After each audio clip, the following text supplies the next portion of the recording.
How to delete Instagram post. Hello everyone, welcome to this channel. I'm Emily and I'm here to help you out today. So without any delay, let's get started. Now first of all, make sure you have stable Wi-Fi connection on your device. After that, simply launch the Instagram application. Now make sure you're logged into your account. After logging into your account, simply tap on your profile at the bottom right corner.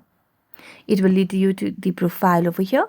Now if you want to delete any of the posts, just select or tap on the post over here.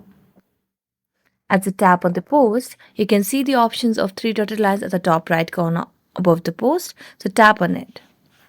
As you tap on it, just scroll down and here you can see the option of delete.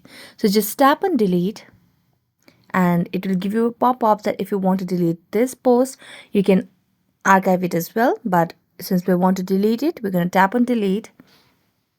And as you tap on delete, go back and there you go, you have deleted your post.